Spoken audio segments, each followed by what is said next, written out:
नमस्कार, स्वागत है साहित्यिक झरोखा चैनल पर। आज हम करेंगे हजारी प्रसाद द्विवेदी द्वारा रचित निबंध देवदारू का सार। हजारी प्रसाद द्विवेदी का साहित्यिक परिचय हम कर चुके हैं। अगर किसी को वो वीडियो नहीं मिला है तो उसका लिंक मैं डिस्क्रिप्शन बॉक्स में डाल दूंगी, आप वहां से वो वीडियो देख सकते हैं।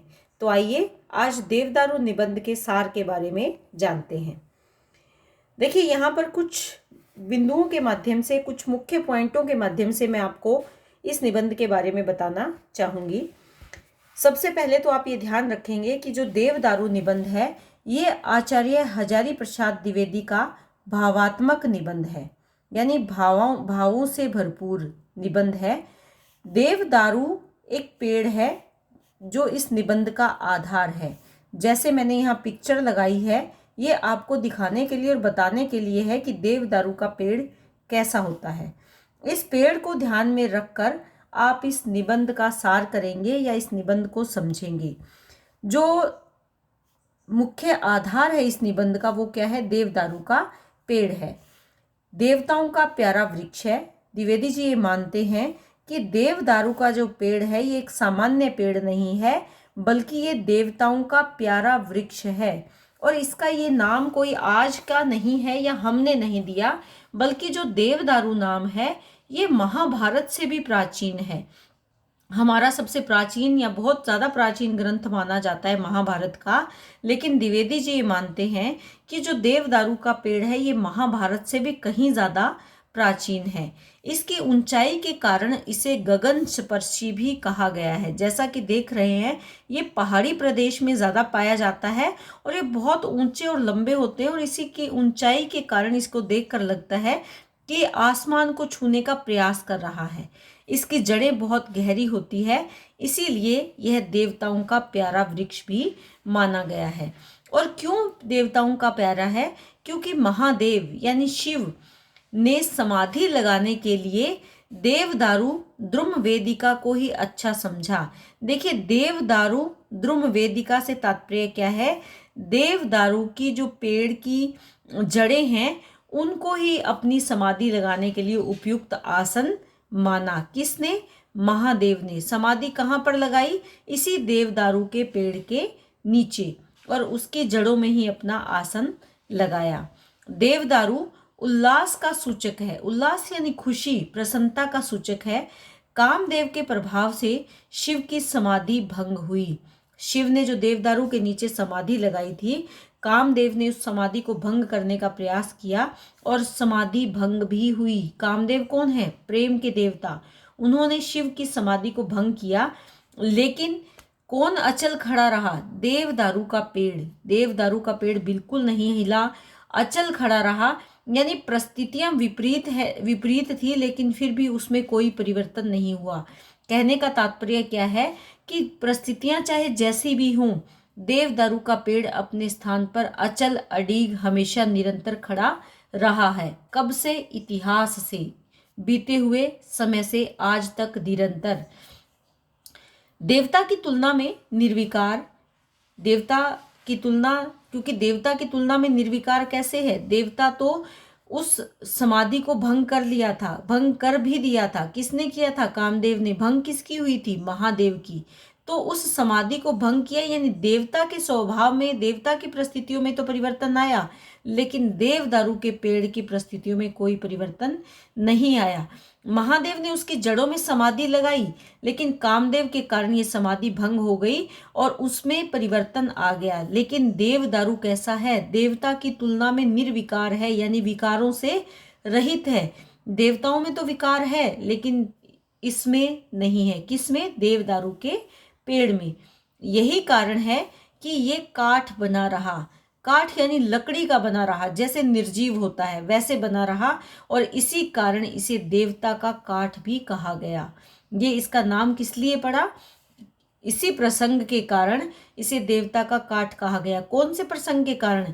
जिसमें महादेव की समाधि भंग हुई थी, जिसमें महादेव की परिस्थितियां तो बदल गई थी, लेकिन देवदारू की परिस्थितियां बिल्कुल काठ के समान बना रहा। वो अचल अडीग खड़ा रहा, उसमें परिवर्तन नहीं आया। इसलिए इसका नाम क्या रखा गया? देवता का काठ कहा गया। देवदारू को महावृक्ष बनना चाहिए था, किंतु महादेव पार्वती के प्रणय प्रसंग को देखने के कारण यह महावृक्ष न बन सका। कि दोनों के प्रेम प्रसंग को, किसके, महादेव और पार्वती के प्रेम प्रसंग को देखा, इसी कारण इसको महावृक्ष नहीं माना जा सकता, नहीं बन पाया। महावृक्ष कौन होते हैं? वनस्पति होते हैं, यानी एक बड़ा वृक्ष कौन बनता है? वनस्पतियां बनती है, बड़े बड़े पेड़ बनते हैं। लेकिन ये पेड़ वो पेड़ नहीं है जिसको महावृक्ष कहा जाए, क्योंकि उनका काम क्या होता है? फल प्रदान करना। लेकिन देवदारू वनस्पति की मर्यादा से चूक गया। क्यों? क्योंकि ये फल प्रदान नहीं करता। देवदारू के पेड़ पर जो फल लगते हैं वो भी काठ के फल हैं, कुछ कुछ इसी प्रकार से बने होते हैं, इसी शेप में बने होते हैं कुछ कुछ, और काठ की इस पे पत्तियां लगी होती है जो केवल सजावट के लिए वर्तमान समय में लोग इस्तेमाल करते हैं और किसी कार्य के लिए इसका उपयोग नहीं किया जाता। तो इस पर ये क्यों महावृक्ष नहीं माना गया? क्योंकि इसमें फल नहीं लगते, जो कि वनस्पति का गुण होता है, पेड़ों का गुण होता है। और देवदारू इस वनस्पति की मर्यादा से चूक गया, अर्थात उसमें ये गुण नहीं है। संभव है देवदारू का पुराना नाम देवतरु हो। देवतरु यानी देवता का तरु, देवता का तरु नहीं, देवता भी और तरु भी, यानी देवता भी है वो और पेड़ भी है। देवतरु में कवि, ये जो लेखक है वो ये मानते हैं कि देवतरु का तात्पर्य केवल देवता का तरु नहीं है, बल्कि दोनों ही है। वो देवता भी है और तरु यानी पेड़ भी है, दोनों ही गुण उसमें है। देवता होकर वो मुक्त है, छंद है, और तरु होकर वो अर्थ है। अर्थ जुड़ा रहता है, बंधा रहता है, और छंद क्या होता है? मुक्त होता है। तो देवता होकर तो वो छंद है, लेकिन तरु होकर वो क्या है? अर्थ प्रदान करता है अपने अस्तित्व को। देवदारू का चमत्कारिक महत्व है, चमत्कार के लिए चमत्कारिक महत्व है देवतरु का, देवदारू का। जो लेखक है वो अपनी जीवन की कुछ घटनाएं बताकर बताना चाहते हैं कि कैसे इस पेड़ का चमत्कारिक महत्व है। लेखक कहते हैं कि अपने गांव के एक महान भूत भगवान ओझा को देवदारू की लकड़ी से भूत भगाते देखा है। क्योंकि जो ओझा हैं वो ये मानते हैं कि वो भूतों को भगा सकते हैं, और लेखक ने देखा है कि वो ओझा देवदारू की लकड़ी से भूत भगाया करता था। इन्हीं पंडित जी ने लेखक को बचपन में एक कथा भी सुनाई थी। एक बार पंडित जी घोर अंधकार से भरे हुए जंगल में सुनसान वाले बगीचे से गुजर रहे थे, यानी अंधकार था वहां पर, और वो भयंकर सुनसान वाला इलाका था। कौन सा? उस बगीचे में बहुत सुनसान था, वहां से वो जा रहे थे। सामने से भूत क्रिया देखकर उन्होंने भूत को ललकारा। सामने उन्होंने देखा कि कोई भूत खड़ा है, और उस भूत से डरे नहीं बल्कि ललकारा। और वो भूत कैसा था? मुंड कटा भूत, यानी जिसके गर्दन नहीं थी, घोड़े पर आया हुआ था। पंडित जी ने जूता उतारा और मुंह से गायत्री मंत्र का उच्चारण करते हुए देवदारू की लकड़ी से भूत पर पिल पड़े यानी उसको मारने लगे। किससे? देवदारू की लकड़ी से, क्योंकि वो भूत भगाने के कार्य में उसका प्रयोग कर रहे थे। कौन सा महत्व बता रहे हैं? चमत्कार उसका बता रहे हैं। देवदारू की भयंकर मार से क्या हुआ? भूत माफी मांगने लगा कि अब की बार छोड़ दो पंडित जी, पहचान नहीं सका था, कि मैंने तो आपको पहचाना ही नहीं था कि आप तो देवदारू की लकड़ी रखने वाले हो, अब की बार मुझे छोड़ दो, अब फिर वह गलती नहीं होगी। भूत माफी मांगता है पंडित जी से। लेखक अपने गांव के पंडित की बातें बता रहे हैं यहाँ पर, और वो क्या कहता है? आज से मैं तुम्हारा गुलाम हुआ, और वो भूत पंडित जी का गुलाम बन जाता है। इस प्रकार लेखक ने देवदारू का महत्व स्थापित किया कि तुम तो भूत भगवान हो, तुम वहम को मिटाने वाले हो, तुम भ्रांतियों को दूर करने वाले हो, तुम देवता के दुलारे हो और महादेव के प्यारे हो। इसीलिए महादेव ने तुम्हारे जड़ों में बैठकर समाधि लगाई थी। यहाँ पर लेखक बताते हैं कि देवदारू के पेड़ की अनेक किस्में होती हैं। केवल एक प्रकार का देवदारू नहीं होता, अनेक प्रकार के देवदारू होते हैं, जिसमें कुछ किस्मों के नाम यहाँ दिए हैं इन्होंने अपने निबंध में। उसमें है खूंसट, पाघा, सूम, सनकी, जिजोटा, झबरेला, चप्परगेंजा, गदरोना, खिटखिटा, झक्की, झुगरेला, घोकरा, नटतन, चुनमुन, बांकुरा, चौरंगी। ये किसके नाम है? देवदारू की किस्मों के अलग अलग नाम हैं। हर देवदारू का अपना एक अलग व्यक्तित्व है, अपना एक अलग आकार है, प्रकार है। एक देवदारू चाहने योग्य सुंदर था कि महादेव जी ने उसे पुत्र के रूप में ग्रहण कर लिया और माता पार्वती के वृक्ष से दूध टपक पड़ा। कि देवदारू तो ऐसा भी था जो महादेव को अत्यंत प्रिय था और उसी के कारण माता पार्वती के वक्ष से दूध की धार निकल पड़ी। देवदारू एक शानदार वृक्ष है, यानी बहुत सुंदर वृक्ष है, सुडौल भी है, सुंदर भी है। लेखक ये मानते हैं कि समय में परिवर्तन आया लेकिन देवदारू में परिवर्तन नहीं आया। वह धरती पर रस खींचकर आकाश को स्पर्श करता है, धरती से वो अपना जीवन लेता है और आकाश की ऊंचाइयों को छूने का प्रयास करता है। उसके बार बार झूमने में एक मस्ती दिखाई देती है कि जब वो झूमता है तो ऐसे लगता है कि उसमें मस्ती है।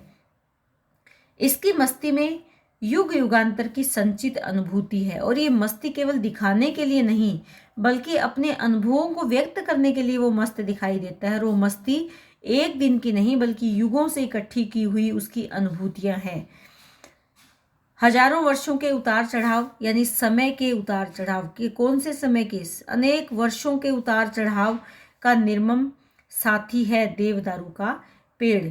उसने ऐसे अनेक उतार चढ़ाव अपने जीवन में देखे लेकिन उसके रूप में परिवर्तन नहीं आया। वो आज भी अटल है, आज भी सुदृढ़ रूप से खड़ा इस संसार को देख रहा है। और ऐसे प्रतीत होता है मानो देवदारू का पेड़ अपनी टहनियों को ऐसे फैलाता है मानो वो अपनी भुजाएं फैलाकर संसार को बुला रहा है कि तुम्हारी रक्षा के लिए मैं खड़ा हूँ, तुम्हारी रक्षा के लिए मैं उपस्थित हूँ, ऐसा प्रतीत होता है। लेखक इस निबंध के माध्यम से ये बताना चाहते हैं कि समय चाहे कितना भी क्यों ना बदला हो लेकिन देवदारू का पेड़ आज भी अपनी परिस्थितियों में बदलाव नहीं करना चाहता या उसने नहीं की है। उसको देखकर ऐसे लगता है कि वो मुस्कुराता हुआ कह रहा हो कि मैं इस संसार के बारे में सब जानता हूँ, जीवन के उतार चढ़ाव मैंने इसमें अपने जीवन में देखे हैं, महसूस किए हैं, अनुभव किए हैं। वो मनुष्य के कष्ट और पीड़ा और शक्ति को पहचानने की वो चेष्टा कर रहा है।